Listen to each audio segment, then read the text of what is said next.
A antropóloga e historiadora Lilia Moritz Schwarz vem fazendo um trabalho fundamental de leitura do Brasil a partir de suas representações visuais. E ela conversou com o Entre Linhas sobre o lançamento de Imagens da Branquitude, a presença da ausência, livro em que discute o modo como obras pictóricas, fotografias e a linguagem da publicidade naturalizaram as assimetrias raciais brasileiras. Seu livro se intitula Imagens da Branquitude e tem como subtítulo A Presença da Ausência. E é uma análise de representações da branquitude, ou talvez da maneira como a branquitude não se representa por não julgar isto necessário. Tanto que em dado momento você escreve que a branquitude é quase um conceito por omissão. Afinal das contas, o que é a branquitude? O conceito é exatamente esse, né? Ou seja, é um grupo cuja evidência é tal que se torna transparente, né? A branquitude é um sistema estruturado de privilégios, que são privilégios ao mesmo tempo simbólicos e materiais, não são tão somente simbólicos, e que de alguma maneira se apoia no passado, mas continua se prescrevendo no presente. E é um conceito de omissão no sentido de que o conceito de branquitude é um conceito construído por intelectuais negros por oposição à negritude. Negritude, sim, é um conceito de afirmação de grupo social. Tanto que o conceito é construído nos anos 1930, em Paris, na Europa de uma forma geral, nos Estados Unidos, e não há um conceito sem o outro, são conceitos polares. Só que branquitude virou categoria de acusação. Tanto que no livro eu chamo muita atenção que eu sou uma pessoa branca e que não há nenhuma intenção na minha parte de ser normativa ou de acusar. Eu só quero iluminar esse fenômeno. E se o fenômeno já foi muito tratado, tanto que o primeiro capítulo é com a vasta bibliografia sobre o tema da branquitude, a questão das imagens não foi tão tratada.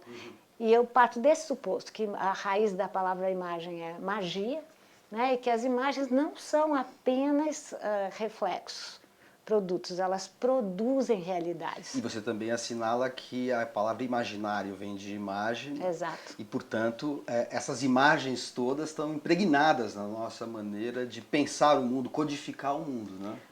Eu uso muito um conceito do sociólogo Benedict Anderson, que ele chama a atenção de que comunidades se imaginam. Então, eu fico aqui te perguntando, quantas vezes a gente não imagina uma nação, e quantas nações não se imaginaram a partir de uma imagem que foi, por sua vez, totalmente imaginada pelo pintor?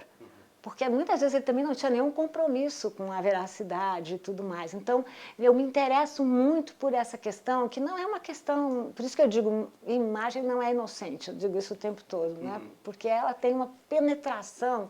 A gente acha que aconteceu, não é verdade? E não aconteceu.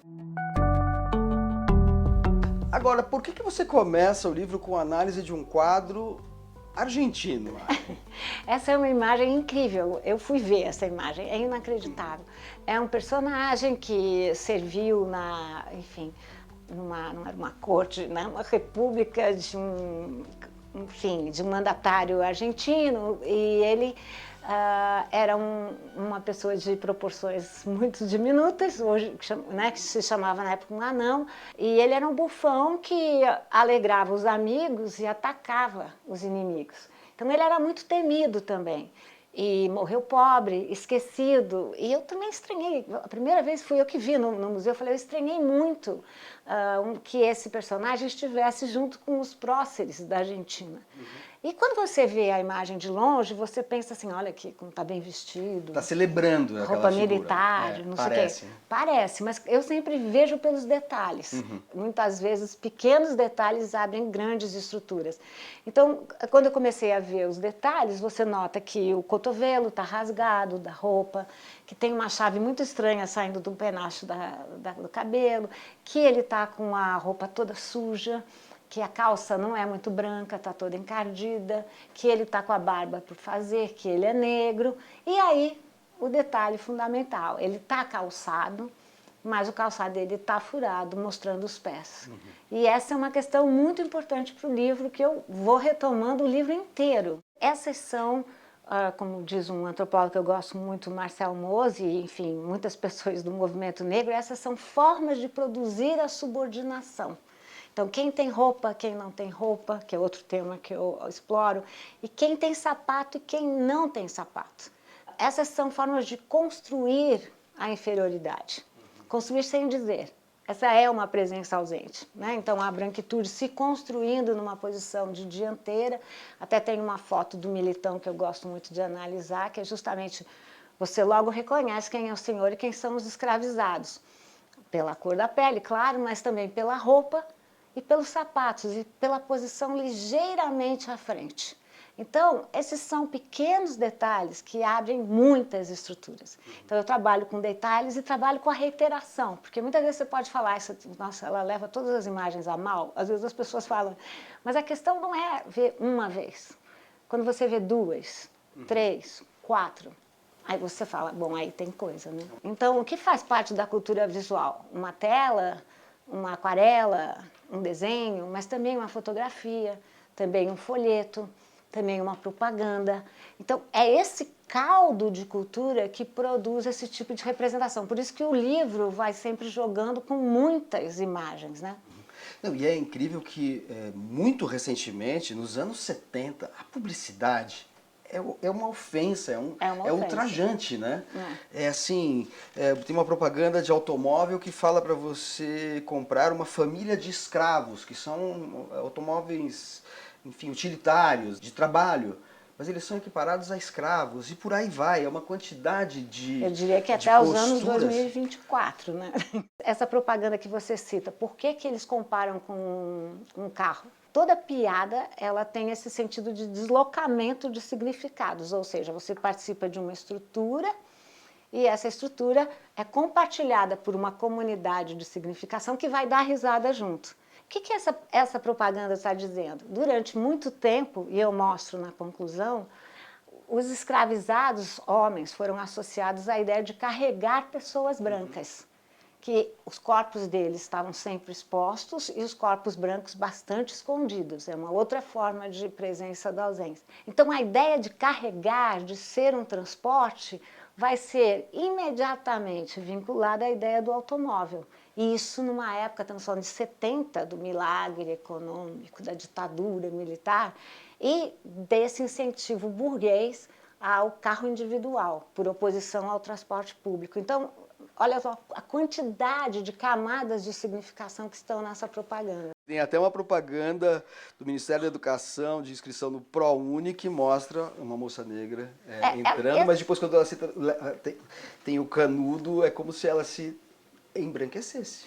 A ideia é terrível, porque você bate o primeiro olho, é uma pessoa negra e está se formando, você fala que bacana, mas o braço dela é negro e o braço que segura o canudo de formatura é branco. Então, eu tento mostrar por aí que essas teorias do branqueamento não são mais teorias científicas, como eram no começo do século XX, mas ainda são teorias do senso comum. Nós fomos socializados vendo Debré. Eu diria que houve uma época que, não muito longínqua, não é? Houve uma época em que de 10 livros sobre escravidão, 9 tinham como capa o Debré. E se vocês olharem com cuidado, não se trata de julgar o Debré de maneira nenhuma. Ele até era socializado numa, sei lá, uma biografia mais iluminista e tudo lá. Mas são imagens muito perversas, né? Porque recolocam e assim fazendo, naturalizam essas posições de subordinação. As crianças negras como se fossem animais de estimação no chão, sem roupa, descalços. Então essa questão e toda a mitologia que a branquitude foi criando, né? A ideia do darwinismo, a ideia da escravidão, a ideia do darwinismo racial, do racismo científico, a ideia do branqueamento, o mito da democracia racial e o mito atual da meritocracia. São todas camadas de produção da branquitude, que, como diz a Sueli Carneiro, é hora de produzir letramento, né? Enfim, essas são histórias técnicas e histórias morais também, que a gente precisa contar, né?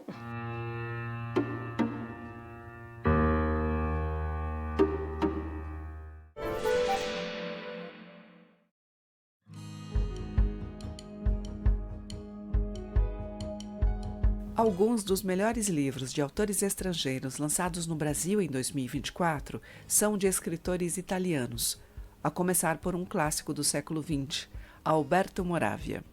Normalmente visto como contrapartida do existencialismo francês, Moravia inoculava altas doses de erotismo em romances de teor antifascista e antiburguês. A coletânea de contos A Coisa, relançada com nova e excelente tradução de Maurício Santana Dias, inclui pós-fácil no qual Eliane Robert Moraes, estudiosa do Marquês de Sade, mostra como, em Moravia, a obsessão pelo lascivo e pelo obsceno aponta para uma dissolução do ser que tem conotações tanto psicológicas quanto políticas, solapando qualquer forma de apropriação moral ou mercadológica. Igualmente política é a obra de Antonio Scurati, autor da tetralogia M, com romances documentais que dissecam a trajetória do ditador Benito Mussolini. Mas o destaque é para um livro anterior, lançado agora no Brasil, A Melhor Época da Nossa Vida, narrativa sensível sobre Leone Ginsburg, intelectual e editor de origem judaica que foi casado com a escritora Natalia Ginsburg, que representou a mais digna e silenciosa forma de resistência ao terror e que morreu nos cárceres fascistas.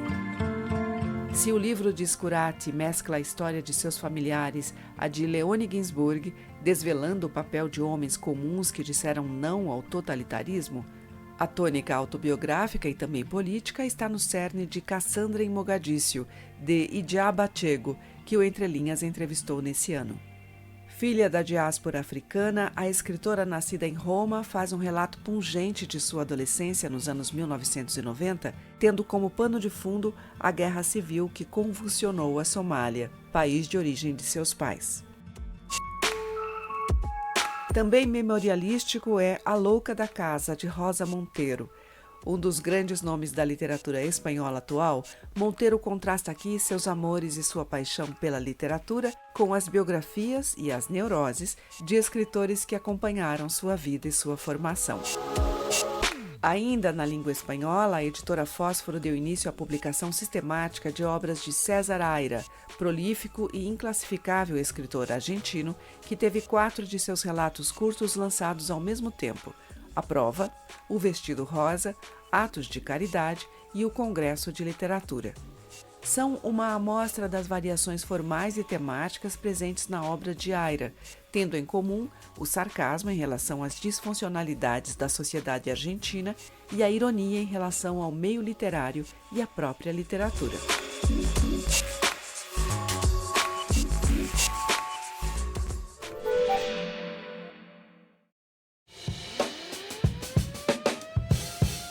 A minha dica de leitura é Chupim, de Itamar Vieira Júnior. Recém-lançado, quem leu Torto Arado vai se identificar. A partir do capítulo 7, vai encontrar aqui essa narrativa incrível para crianças e para adultos de todas as idades. Chupim.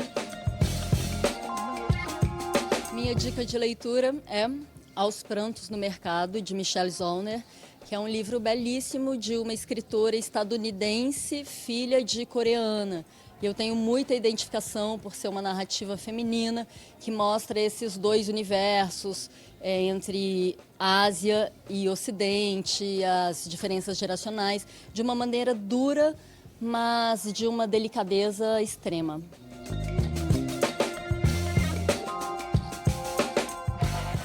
Depois do intervalo, uma conversa com os escritores Marcelino Freire e Evandro Afonso Ferreira sobre a morte de Dalton Trevisan. O Entre Linhas volta já.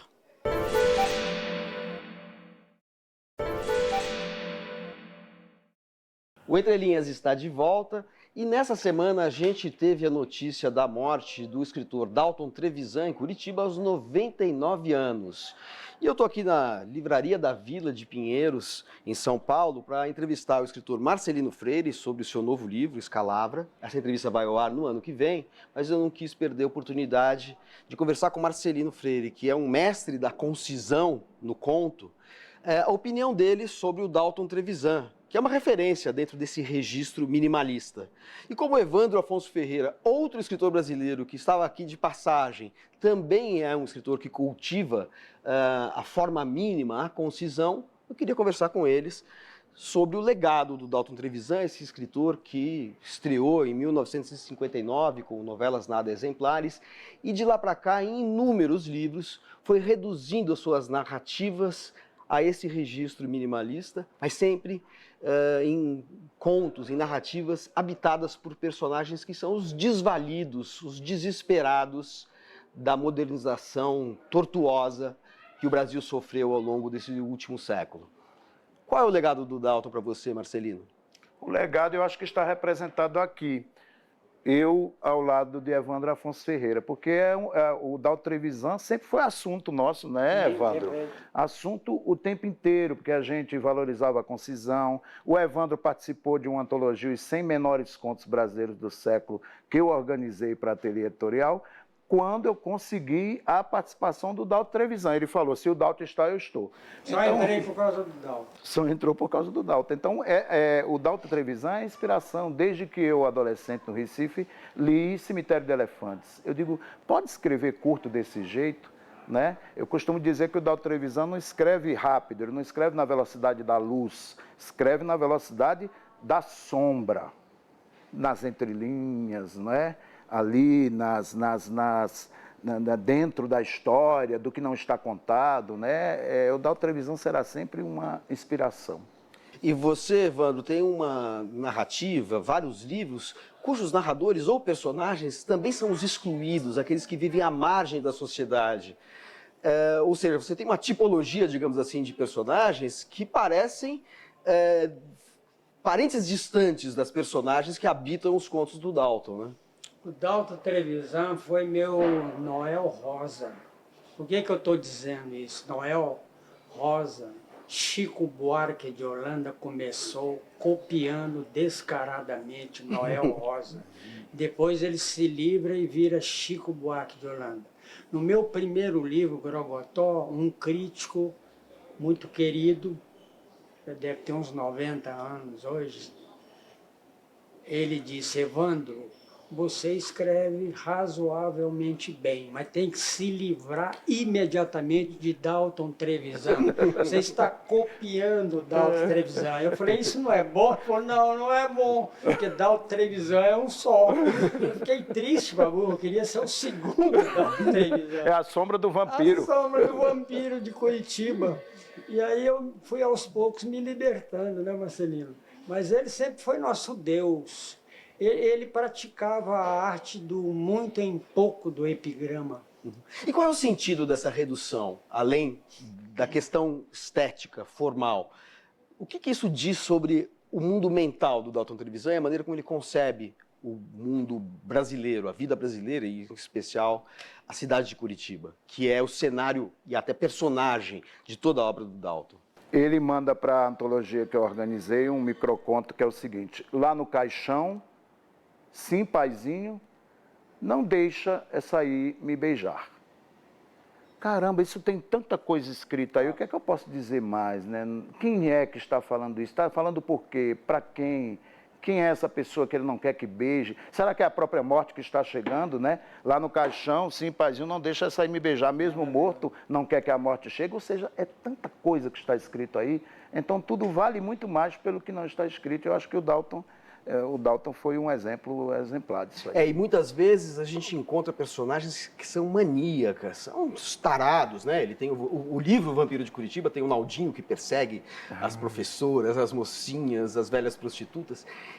Mas ao mesmo tempo é um pobre diabo, são todos pobres diabos que encontram na obsessão, na perversão, uma espécie de luz pálida para iluminar sua vida sombria, uma última esperança de redenção.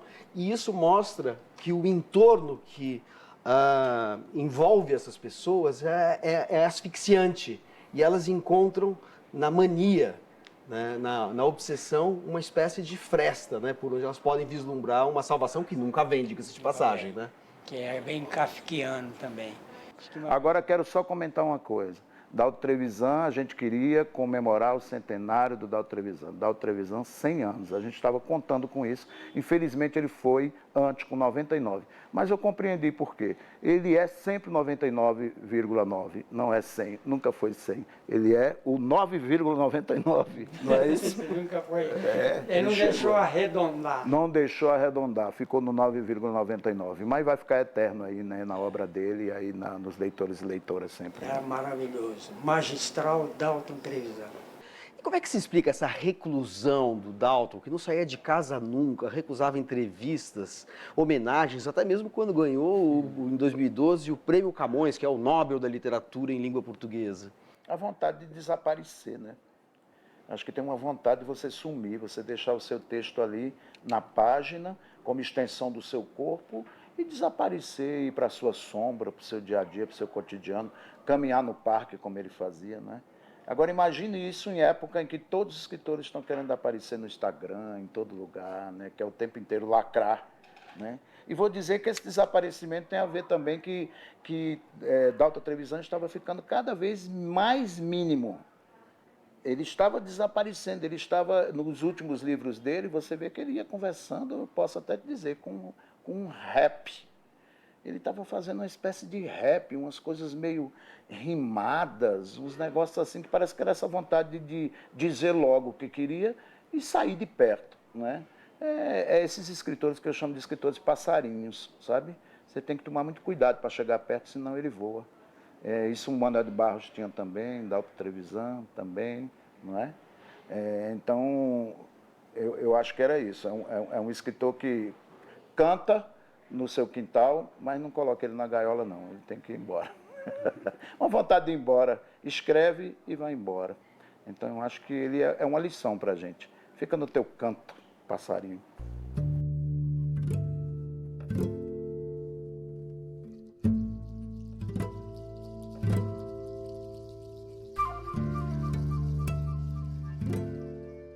O Entre Linhas de hoje termina com um trecho de entrevista do poeta matogrossense Manuel de Barros, que nasceu em 1916 em Cuiabá e morreu há 10 anos em Campo Grande, no Mato Grosso do Sul.